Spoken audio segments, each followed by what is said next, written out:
Unwritten contains mature language, content, and themes. Please listen with care. 1 week after their road trip, Chelsea lies alone on her bed, staring at the ceiling. Her nightlight projects the constellation Pisces. Come in. Elaine enters the room as a silhouette. She glides through the dark toward the bed and falls backward onto it. Mattress springs creak as she settles herself next to Chelsea. They both look up at the artificial stars. Nightlight again, huh? Can't sleep. I guess I'm just a little nervous about tomorrow. I understand. You did so much to help organize the protest. If you want to back out, I wouldn't blame you at all. You did your part. You can leave the rest to us. No, I have to speak up too.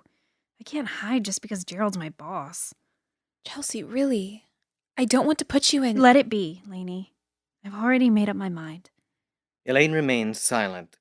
Chelsea raises her right hand and outlines Pisces with her pointer finger.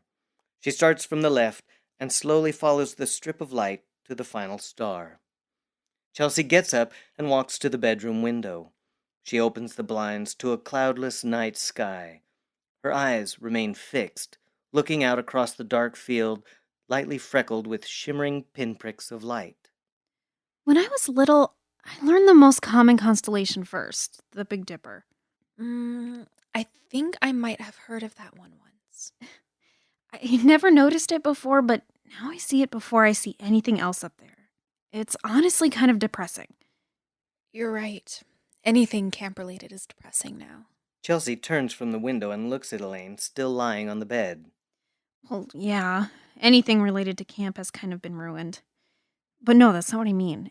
It doesn't even really exist. We take a group of stars, assign them to one another, and form invisible lines. It doesn't exist, but we still can't unsee it. You're starting to sound a little bit like me. Well, I mean, isn't it just something made up? Someone grouped some stars together, gave it a name. Now it hangs up there ruining the rest of the sky for all of us. But how do we unlearn it? How can we unlearn a constellation so that we can truly see the stars? It's the same with how we view anything. Race, gender, religion. We put people in boxes, draw up a bunch of invisible lines, and then call them Leos. We say that they're compatible with people of Aquarius and assign them certain traits. That's why we're doing what we're doing. We're trying to erase those lines. Or at least draw attention and awareness to them. That's why I'm going to the protest tomorrow. People don't see Gerald for who he really is because of the pre-existing line he's labeled for himself. Every time people look at the school, they see him. He's set himself up as the Big Dipper. I want to help erase those lines and expose him. Chelsea walks over to the power outlet and pulls out the nightlight. Darkness floods the room. Chelsea turns back toward the window and looks out once again at the night sky. She raises up a fist with her middle finger extended. Fuck you, Big Dipper.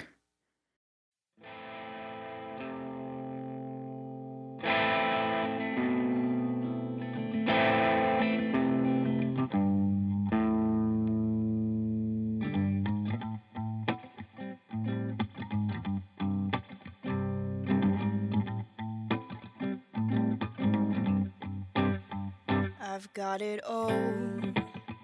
It's just unwritten, not putting it off, just trying to figure it out. If what I say comes to fruition, with these words I can't play around. Walking on a wire without a net, ending up alone, it hasn't happened yet. Joke around, not adding up. Sweeten the taste of what they're putting in your cup. I'd have dropped the course in August. Follow what I find rough, 'cause the game's often bigger than the one who called you up.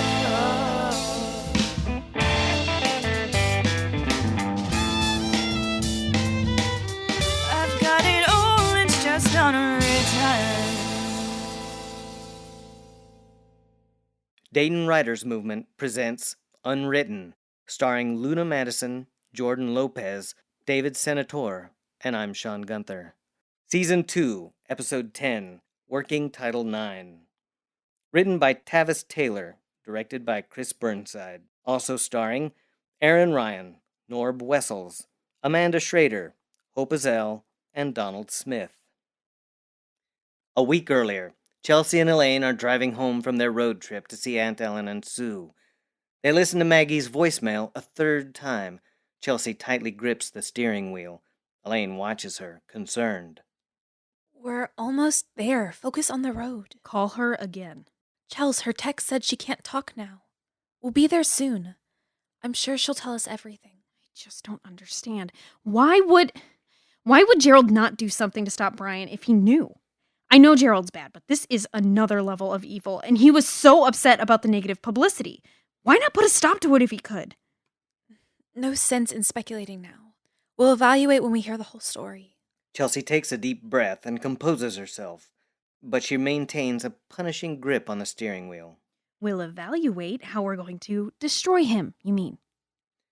Elaine and Chelsea sit anxiously in the Women's Center's quiet basement conference room. Chelsea stares at the broken clock. You told her where we'd be, correct? The Women's Center was her idea. Right. Hope she doesn't bail. I'm sure she'll be here soon. Chelsea looks around as if Maggie might be hiding in the room already. She puts her phone to her ear and listens to Maggie's voicemail again. In the middle of the replay, the door opens and Maggie peers in. Ms. Wu? Miss Harper? Chelsea fumbles her phone and nearly drops it. Maggie! Come in. Sit down. Elaine motions to an empty chair. Maggie closes the door behind herself and sits. How are you?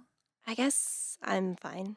Good. That's really good. What the hell is going on? Maggie nervously chews her lip. It's okay, Maggie. Take your time. I kind of feel like I'm spreading gossip or something. You said that Dean Wagner had advanced knowledge of the hate crimes. It's very serious, not just gossip. I guess so. I didn't really think anything more about it until what happened to both of you. It was on the news. They mentioned both of you and Brian, the guy who did it. How was Gerald involved? What did he have to do with Brian? It's kind of a long story, actually. So, months ago in July, I think, over the summer, I worked at rereads on 4th. The color drains from Elaine's face. Maggie notices. Yeah, that one, across from his house. Holy shit. I guessed he lived nearby. He had to. He always walked there. He came in daily, just sitting and reading books. Almost never bought anything. He sometimes brought the dog some treats. I think he talked to it more than anyone who worked there. Being so close to him all summer. God, I'm so glad you're okay. I got a bit of a vibe from him. Not creepy, just intense. But I never really felt unsafe. He wasn't like that. At least, he didn't seem like that. Anyway, I noticed him reading a book on tarot cards one day, and then another the next day. A couple days later, he buys a bunch of different books about tarot. And then, a week after that, the graffiti on campus started using that sword symbol from the tarot cards. And you connected the symbol to him. It was just a guess, but yeah. Intense guy, never really smiled, sudden interest in tarot cards right before the symbol was used. Just felt too coincidental. Where does Gerald fit in? I went with him a little after that, told him about the symbol, gave him the dude's name. He said he remembered him from when he had been a grad student here. He said he'd look into it and share it with the campus police. He never mentioned anything to me about this. We could have investigated. Was that all he said? Was he concerned? Did he seem dismissive? I mean, maybe not dismissive, just, I don't know, preoccupied? Like he was talking to me about the graffiti and whatnot, but he was more interested in discussing it at the task force. I'd just been added to it. It was more of a bullet point on his agenda than a legit concern. That sounds about right. Anyway, I didn't really think more about it. The graffiti continued, so I figured it must not be that Brian guy because Dean Wagner already had him investigated. And then, yesterday, I saw him on the news, video of his arrest, and I realized that it was the same guy I warned Wagner about months ago. That bastard. Of course he saw the graffiti as a great excuse to promote his inclusion initiative bullshit. He probably hoped the vandalism would continue. But when people started getting hurt, he couldn't exactly go after Brian. What would he say? I knew about this guy months ago? So he just ignored it. I mean, I assume that's what he did, yeah. Oh, Maggie, Why did you go to him? Why not come to me? Maggie looks away, suddenly uncomfortable. I would have followed up. You know I would have. Ms. Wu, I did. Well, I tried to tell you. I wrote you, remember? In the summer? When I came to your office, you said you were too busy to talk that week. I tried to make another appointment, but you never got back to me. Oh, shit. No, I'm sure you were busy. You seemed distracted. What were you working on? You didn't tell me about any big summer projects. It was, I was just having a rough patch. Maggie, I am so sorry. I know that's no excuse. It's okay, Ms. Wu. It's not your job to catch the bad guys. No, but maybe things wouldn't have escalated if I'd just been present. Poor Michaela might not have been attacked. Elaine wouldn't have had to risk her life to save mine. Elaine puts her hand on Chelsea's shoulder. Chelsea looks at her with a mix of anguish and surprise. Have you had any contact with Gerald recently? Just when the three of us were in Ms. Wu's office and he came in. He hasn't tried to make contact? Not really. He could still be keeping an eye on you all the same. You know something that could hurt him. That's not his style. He thinks he's untouchable. He just thinks Maggie is some dumb girl. He strides around campus past people he's heard every day and doesn't give a fuck. I highly doubt he'd give her a second thought unless he really believed she would call him out. All the same, Maggie, you should be careful. Don't tell anyone you know about this. Or that you met with us. Not even your friends. I won't. But would he really do all that just to get attention for his task force? He's a complicated person, but... Yes, he absolutely would. I can't believe he's becoming president in a few days. Thanks for coming to us, Maggie. We'll handle this from here on. We're already on Gerald's bad side. No need for you to join us there. But I want to help. Just lay low. We'll be in touch. Maggie nods grimly. She gives Chelsea a half-hearted smile, but Chelsea isn't paying attention. Maggie leaves the conference room and closes the door. Are you okay? I just hate myself right now. That's all. You're usually not like that with students. Like what? What did I do? You were just less professional than usual. Gee, thanks. Elaine recoils and looks down at the table. I'm sorry. Fuck, let's just go home. I need sleep. It's been a really, really awful day. Yeah, sure.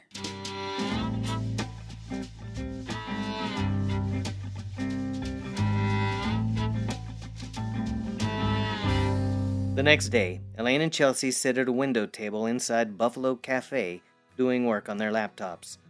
The walls of the shop are covered in local artists' renditions of the American buffalo. Above the window where they sit hang 3 sets of horns made from industrial metal. You know, one of those sets of horns would fit Gerald perfectly. Get him a pitchfork and spiked tail, and his image might actually match his personality. The devil would be quite offended to be related to such a vile and evil creature. Elaine scrolls through news articles on her laptop as Chelsea sips her drink. She stops at an article that reads, "Hate speech spray painted across California campus." Elaine clicks on the link and begins to read. Chelsea peers over Elaine's shoulder. What's that? Look at what someone spray painted across another school student union. Chelsea begins to read, mouthing the words as she goes along. That's despicable. You're telling me. Chelsea, her current event palette now wetted, begins to scroll through news articles on her own laptop. I found another one. What does it say? Offensive human effigy found on Iowa campus quad. What is wrong with people? Here's another one from a couple months ago. Atlanta school uncovers hate group meeting at campus library. I give up. People start seeing this shit and then think it's okay for them to do the same thing. It's like they're sending off flares through media. And at all these universities, it's like people are picking up on cues and going along with them without even thinking. That's mob mentality for you. No think, just do. You'd think history would have taught us not to do that. I've grown to learn that history has seemingly taught us nothing. The social and moral aspects, at least. Elaine starts typing furiously, brow furrowed in concentration. Looks like Lainey's got some gears turning in that pretty little head of hers. You gave me an idea for a blog article. Mob mentality transcends our previous notions of a physical group. Welcome to the digital age. Internet as mob. Pretty accurate. The real question is, how do these things keep happening? Where's the crackdown? Gerald can't be the only one milking incidents for his own agenda. Oh, he's definitely not. There must be more administrators like him. He wouldn't have gotten the presidency without his whole inclusion angle, and inclusion looks a lot more necessary when someone is being violently exclusive. I'm still baffled at how someone who doesn't even see women as human beings can promote inclusion. I don't think he considers anyone on his level. To him, equality is just equalizing all the ants who are already beneath him. He's a rapist. He allowed the hate crimes to continue. What else do you think he's allowed? I don't even want to think about it. You know he's in charge of the Title IX reports. That doesn't seem right. Or legal. Elaine does a search and quickly skims a few articles. Look, so many other schools are spinning off their Title IX offices to be autonomous. That way one corrupt creep can't ignore whatever he wants to. You just know he's overlooked reports beyond his own. He's always saying how people all over the school owe him. I'm sure that's a big part of it. How many other offenders are still working with students because he did them a favor? Well, think of how many reports there are. I saw the file room. It was packed.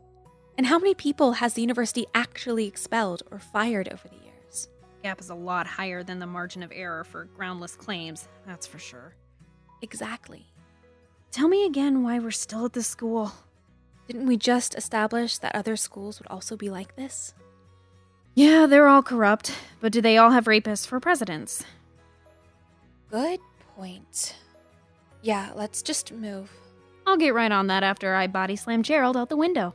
Could we maybe avoid imagery of people falling from windows? Shit. Sorry, I didn't. I know. I still miss her. Me too. They sit in silence for a few moments. Come on, it's almost time to meet Devin. I have some ideas about what we should work on. Elaine, Chelsea, and Devin sit at a picnic bench on the outskirts of campus. Chelsea tilts her head back, graciously accepting the comfort of a soft breeze, while Devin and Elaine sit next to each other, both working off of her laptop. Thanks for helping me with the web design. I think the blog needed a little flair. Your definition of helping is suspiciously similar to most people's definition of forced labor. I didn't force you to do anything. My definition of forced is suspiciously similar to most people's definition of voluntary. Does that explain our voluntary friendship? Devin makes the sign of the cross at Elaine. Sarcasm, exuberance. It must be fired up about something. It smells blood in the water. I am fired up. My last article blew up a little more than expected. I think I should use that momentum to make my next article about Gerald. Chelsea snaps out of her daze. How so? Discuss the illegitimacy of his candidacy based off of what people already know, even if they are just rumors, and his lean toward PR over students' actual well-being. I don't know. That sounds kind of risky. If Gerald catches wind of you being so direct and fighting him, who knows what he'll do? That's why I was thinking about making it an opinion piece that discusses people aiming for high positions with the same motives. I wouldn't even have to mention his name. I have enough followers from the school. They would know who I was talking about. Sounds cautious and thoughtful. I like it. Consider it Chelsea approved. Also, I'd compare him to famous people who have similar tendencies. So many to choose from, and bonus, you still get to write about corrupt pervs. Devin, I like your style. Thank you both. I guess sometimes I can be more than just the generic IT guy. But we love that you can also be the generic IT guy. So many examples I could use. Hollywood, politics, anywhere with men. Also money. Men and money are a bad combination. This sounds like it could be a pretty good article. I just hope I can do it justice. Devin reaches into his backpack and pulls out his own computer. Chelsea understands his motive and does the same. We can help. I bet together we could find some scary similar examples. Is it weird if I search perverts in powerful positions on my work computer? I think the people behind the curtain would appreciate the alliteration at least. I don't think I would ever use the words pervert and positions in the same internet search. That evening, Elaine sits on a bench outside the campus library, texting Chelsea. She watches people walk in and out of the building. Sydney walks out the front door and catches a glimpse of Elaine. She double takes, then heads straight in her direction, face scrunched and hands in tight fists. Elaine sees her coming and quickly texts Chelsea. Sydney's coming. Looks mad. Must have read the article. SOS. You bitch. Hi, Sydney. I read what you wrote on your blog. You have no idea what you're talking about. I don't understand what you're so mad about. It's an act of libel. You can't just deliberately try to ruin someone's reputation by comparing them to awful people. Elaine takes a deep breath and remains calm. I have no idea who you're talking about. All I did was compare some people in history and the outcomes of their influence. Don't play dumb with me. It's obviously about Gerald. I can't say I recall writing the name Gerald anywhere in that article. Are you implying that Gerald is also a man who abuses his power and hurts the people he's supposed to help? I don't know why you would defame someone like him. He's a good man. He cares about other people, and he's probably the most intelligent person on this campus. Elaine looks at her phone and sees Chelsea's text reply. Ignore her. She always has her head up her own ass. Or his. Elaine stifles a laugh. Sydney glares at her phone. What's so funny? Is that about me? I barely know you. Why would I get a text about you? I mean, honestly, Sydney, that's a pretty immature thing to assume. And yes, it was about you. You think you're so funny, don't you? Go, hide behind your vague writing and your childish jokes. You'll get what's coming to you. Sydney storms off. Elaine watches her for a moment, then calls after her.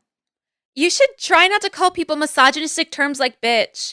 It just helps keep us oppressed. And I'm sure it's not something he'd want a leader of the Inclusion Initiative Task Force saying. Sydney turns and glares at Elaine one last time, seething, before she leaves.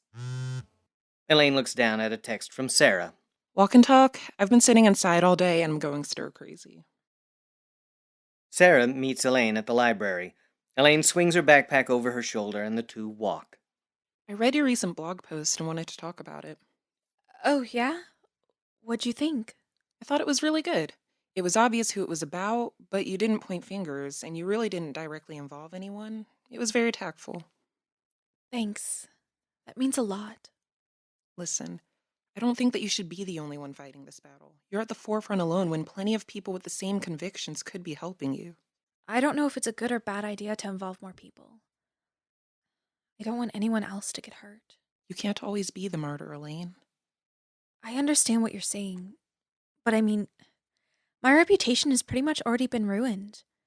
I can take the heat if worst comes to worst.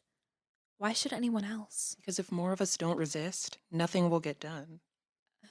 I don't know, Sarah. Have you been successful yet on your own, other than gaining a readership? No offense, I should have phrased that better. No, you're right, though. A single bird swoops from tree branch to sky. It hovers in front of the blue backdrop before being joined by a flock. I'm just one person. I tried doing what I could alone, and we all know how that worked out. AKA, I ended up in a mental rehab. Your blog has plenty of followers. I'm sure a lot of them would be willing to help, including me. I think we should try a unified effort. What were you thinking? I don't think we can do anything that will deliberately prevent Wagner from gaining office, but we could at least somehow make our voices loud enough to be noticed. How so? A strike. A strike? Or perhaps a protest. I could organize it. I can post an article on your blog about a meeting discussing Gerald's presidency. You won't seem like the one organizing it. And I don't think Gerald would go after me, considering what happened. That's not a bad idea. And we can discuss logistics at the meeting? Yeah, but I think it should be an open dialogue. Everyone should be able to pitch ideas. This needs to be a total group effort, especially if we want to succeed. Okay. Where and when should this take place? I was thinking one of the classrooms in the English department. I've already talked to the chair and found a room open in the evenings. Maybe in 2 days? The flock of birds flies toward the sun.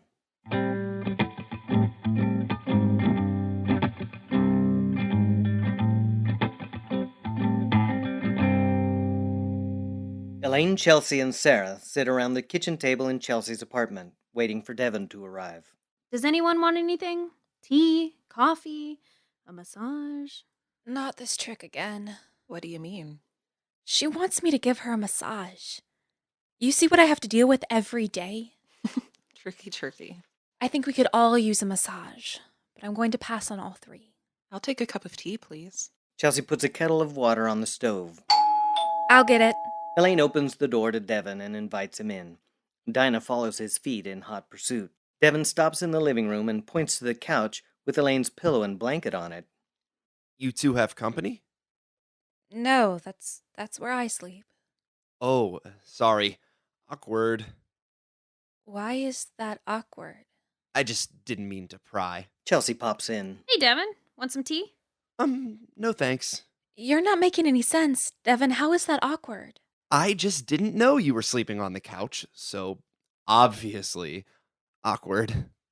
Where else would I sleep? It's a one-bedroom apartment, and oh my god. You thought we were sleeping together. Excuse me? I've never been over before, and you two are clearly very close, and you're always together, and you talk about Chelsea constantly. You do? And Chelsea I assumed she was gay. Excuse me again. And I can't believe I'm just now realizing that you aren't together. Elaine is completely red. Her mouth hangs open. Chelsea stares at Devin wide-eyed. Sarah walks into the room. Hey, Devin, I'm Sarah. What's going on? Did something happen? You could say that.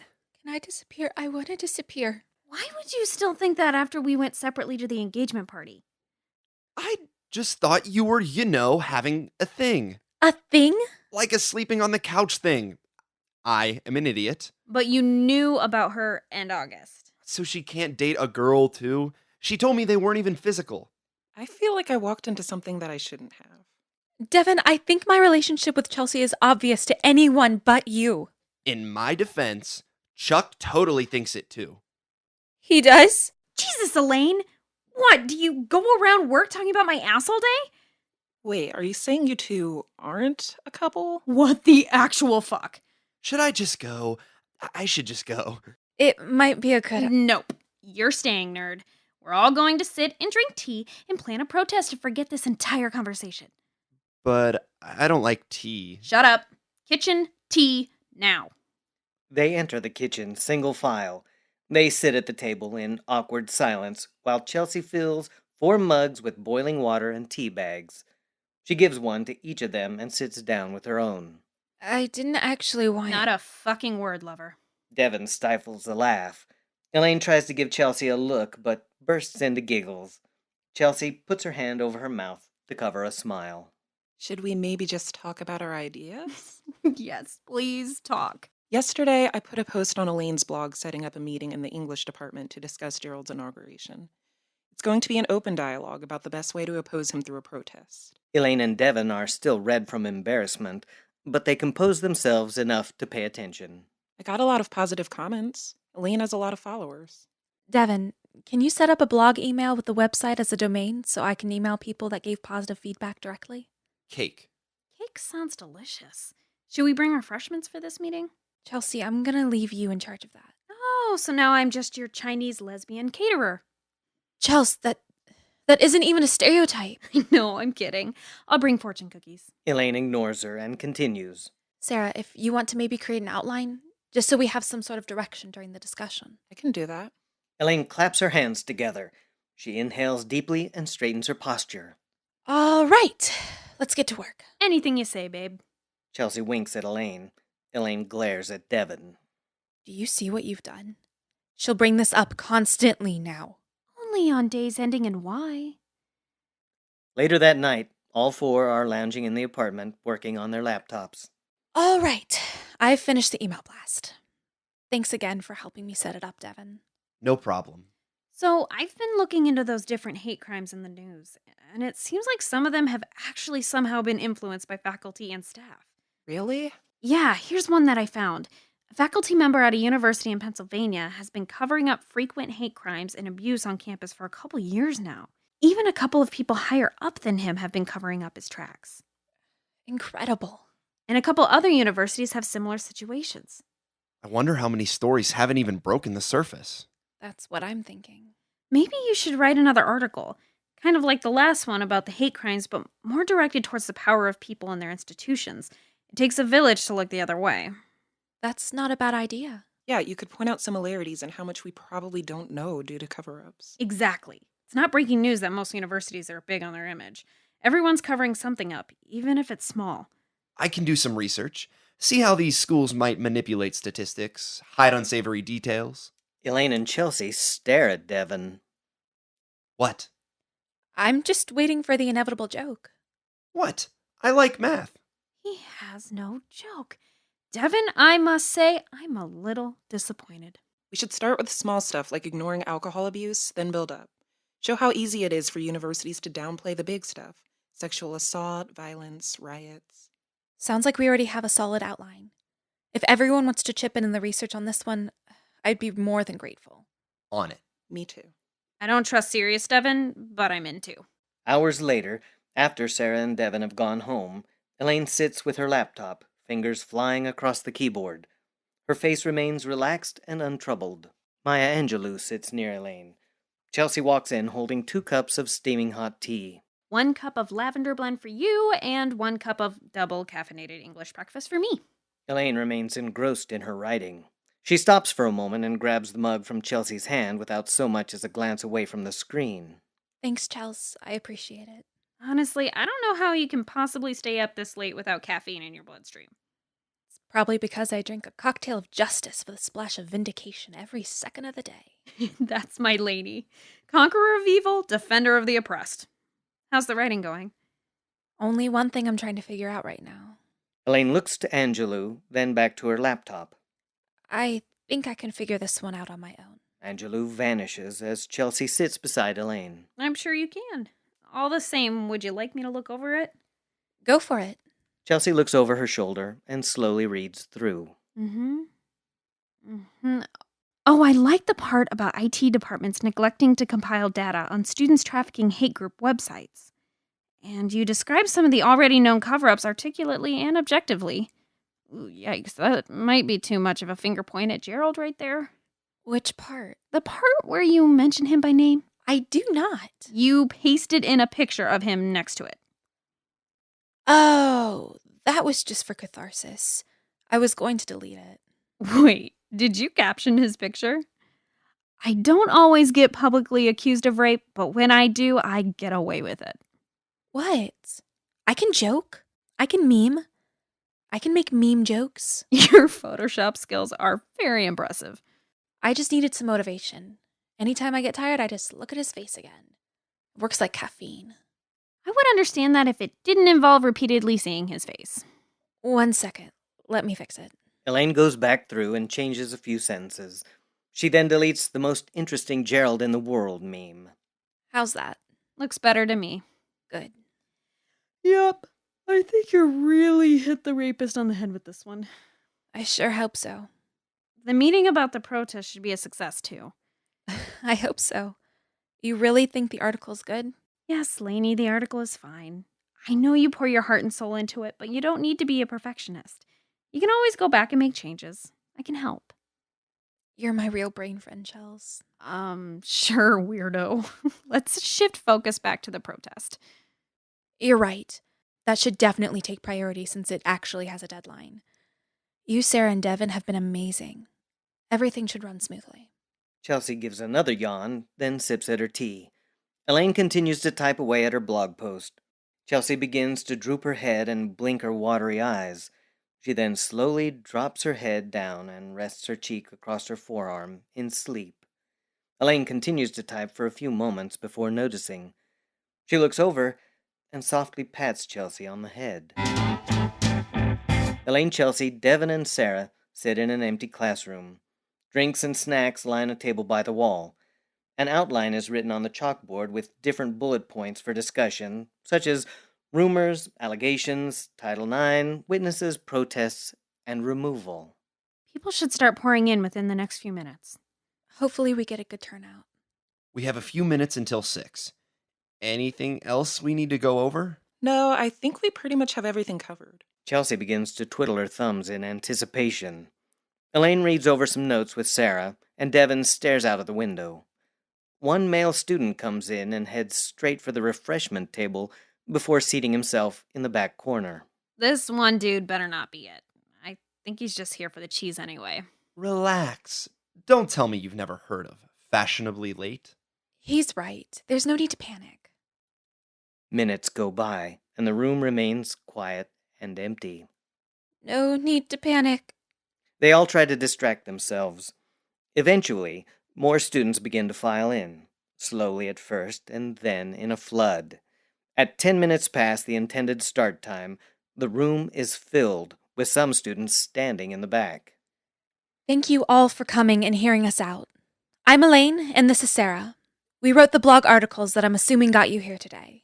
This is Chelsea Wu, the campus LGBTQ coordinator. Chelsea smiles and waves. And this is Devin, a good friend that has helped us put this together. Devin stands and curtsies. As I said in the email, this will be an open discussion, and we encourage everyone to suggest ideas if you have any. So without any further ado, Sarah, will you start us off? All right. I guess just to jump into it, if you've come here this evening, it's because you oppose Dean Wagner acquiring the position of president. Some of you may have been hurt by him, some duped. Maybe some of you just don't like him or find him creepy. All valid reasons to be here. I personally have been hurt by him. If anyone wants to share something, please feel free, but only if you feel comfortable sharing it. A hand in the back goes up. Over there, in the blue hoodie. A female student in the back recounts stories of Gerald approaching her and hitting on her after multiple flat denials. The student goes on to describe filing a complaint on him. A few students nod, while others are audible about their agreement. Does anyone else have anything they would like to share? We got another taker over there. Devin points to a male student across the room. The student explains how he is an EMT on campus and that Gerald tried to intimidate him into telling him what Maggie said at the scene of the fire. Has anyone else been intimidated by Gerald? Hands throughout the room are raised in the air. So here's what we know. Most of us here have at least heard rumors about him. Some of you may have even been targeted or assaulted by him. When it comes to women on campus, he intimidates, beguiles, and blackmails. We're here to at least put up a fight about allowing someone like that to be school president. What we'd like to do is set up some sort of protest, something to at least slow everyone down and question what is going on. If we don't make our voices heard, he will inevitably take control of the school without resistance. Who knows what'll happen then? We are proposing a protest on Wednesday, 2 days before the inauguration. If you can't make it due to obligations, we don't blame you, but try to get as many people as you can to attend. Students whisper and shift in their chairs throughout the room. If we could have a show of hands for those who think they can attend. Almost everyone in the room raises a hand. If anyone has any ideas they'd like to pitch, we'd love to hear them. A couple of students raise their hands and propose forming a group in charge of making signs. Other students volunteer to help them with the process. That would be extremely helpful. More students volunteer to recruit people and to subtly advertise the event in some of their groups and clubs. The more the merrier, especially if they agree with and support this cause. We have a list by the table if you want to leave your name and email. We will be sending out another email tomorrow to remind you the place and time. Again, we'd like to thank you for coming and look forward to your support in helping to try to make the school a safer place for all individuals. Students start to shuffle out, forming a line by the door to sign their names and email addresses. Due to the number of students, it takes a few minutes before the classroom empties. That seemed to go well. People are pretty enthusiastic about the protest. I think we'll get a good crowd. The amount of people that came brings light to the gravity of the situation. I'm honestly more horrified than before. And I didn't even think that was possible. That I can agree with. I'm going to be thinking about this all day tomorrow at work with him, right on the other side of the wall. Ugh. They clean up the food and beverages and begin to walk out of the room. Elaine grabs the email list on her way out and looks at it, encouraged by the amount of names that are written down.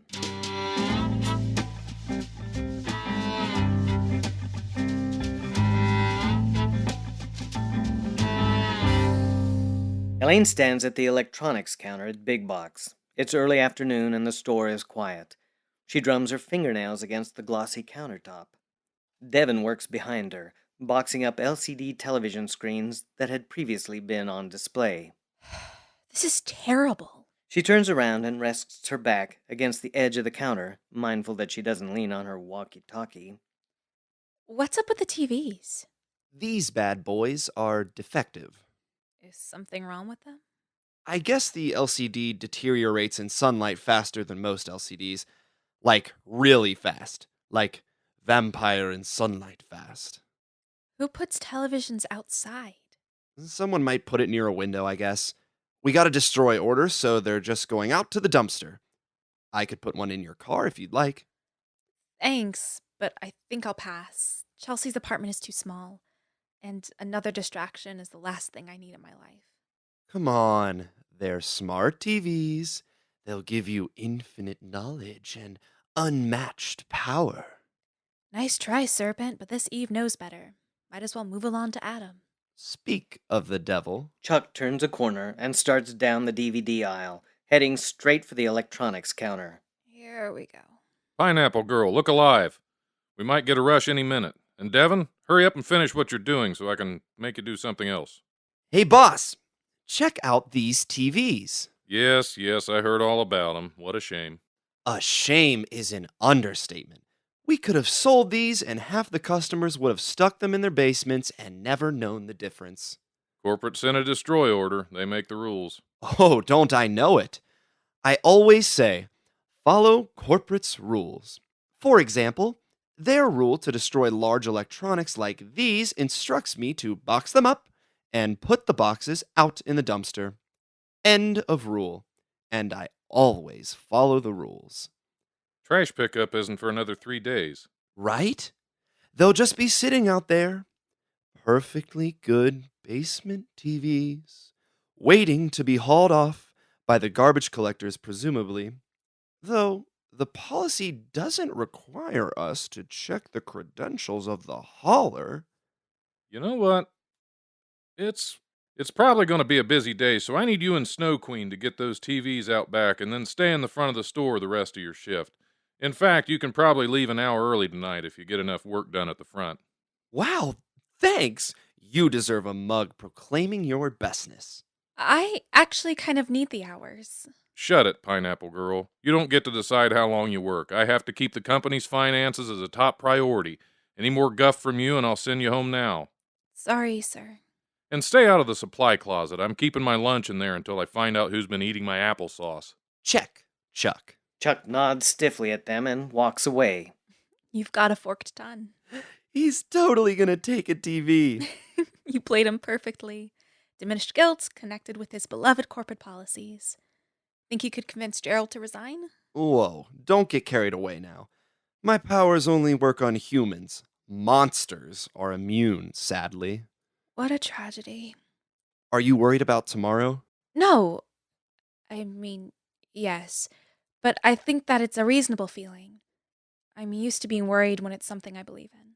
I get it. We have a lot of support already. You should feel proud of the amount of people you've reached. I'm trying to break through to everyone, though. Everything takes baby steps. I didn't learn how to manipulate Chuck in a day. I'm a quick study. I didn't actually need the hours, you know. Ah, you're a saucy lass. An elderly woman approaches the electronics counter. A customer.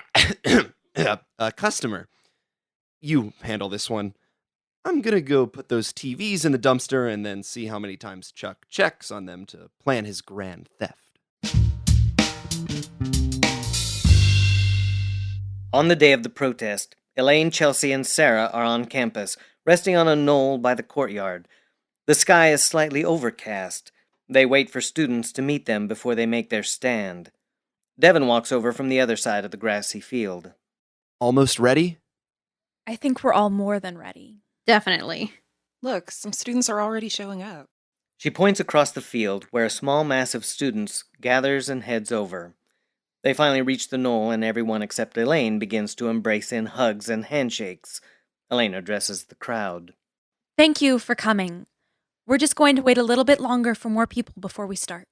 If anyone has any ideas on clever chants, you can run them by me. A few students approach Chelsea with ideas. An even larger group approaches, this time carrying handfuls of signs. Maggie and Riley are among them. This is amazing. If you want to distribute the signs, we can begin marching. Everybody grab a sign. The signs are handed out, and they begin to approach the student union. The messages are brandished above their heads in words big enough for passers-by to read. Some read, "Student safety first," "President Predator," and "This campus is not a hunting ground." They stop in the courtyard. People begin chanting, "I'm a survivor and Jerry is scary." Other students and faculty walking on campus stop to ask questions about what is going on. The mass of people seems to spontaneously grow in a chorus of defiance. I can't believe this. I know. This is incredible. I have to hand it to you guys. You killed it. You really killed it. Oh, Devin, you called us guys and used violent language. She is not going to let this go. This is not the appropriate place, but we will talk later. The courtyard grows a little bit darker as more signs are lifted overhead and the clouds turn a deeper gray. Somewhere from the back of the crowd, a hush penetrates the chanting. The group seems to sway, shudder, and then split in two as some commotion takes people by surprise. Sarah looks at Elaine. He's coming. We have to confront him eventually. Sarah, if you want to get out of here, I wouldn't blame you. I think I'm just going to find another place in the crowd. Chelsea, let me talk to him. I'll take the blame. Sarah leaves. Elaine catches sight of Gerald in the crowd. He makes his way up to both her and Chelsea. What's the meaning of this, Harper? What does it look like? We're voicing our concerns. Must I enlighten you about the repercussions of going against someone such as myself? What power do you have against all of these people? We are the university, not you. You should put a stop to this now before it escalates out of your control. My control? I did not force or even ask a single person to be here. And I want it to escalate. Everyone wants it to escalate. The bigger it is, the more it will get noticed. The crowd now begins to consume them. Gerald fights against them, shouldering to remain close to Elaine and Chelsea. This is your last chance, Harper. Remember what happened to you last time? You're now pitting both you and your friends against me. Are you really going to take on all of us? She looks around to indicate the size of the crowd. Are you going to expel everyone who questions you? Going to take on everyone here? I don't have to take on everyone. Gerald grins wildly. He turns his menacing smile to Chelsea. Chelsea Wu. You are dismissed from your job and relieved of all duties. You are barred from campus. Please make an appointment with Sydney to collect your things. As for you, Harper, don't think I'm not taking names of your little supporters. Chelsea and Elaine watch him as he walks away. He turns to look at them one last time, both glaring and taunting. Students slowly swallow the space around him until the only thing left visible is a diabolical curl of pearly teeth. Then he vanishes completely. Chelsea stands there, dumbstruck, Elaine wide-eyed. The clouds let loose with rain. Dayton Writers Movement presents Unwritten. Executive producers, Chris Burnside, Megan Burnside. Producers, Anna Adamy, Carrie Zahn. Lead writers, Anna Adamy, Chris Burnside. Story by Anna Adamy, Chris Burnside, Amanda D., Joey Ferber, Jana Gomes, Kathy Holt, Cece Hutton, Stephen Gallenberg, Grace Poppy, Tavis Taylor. Assistant Director, Megan Burnside. Sound Engineer, Dan Sievers. Theme song by Joey Ferber, Kelsey Mills, and Ian Mortensen. For more Unwritten, visit our website at unwrittenpodcast.com.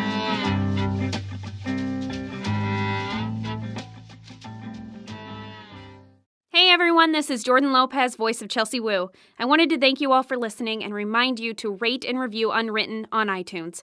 Every review helps us show higher in the rankings.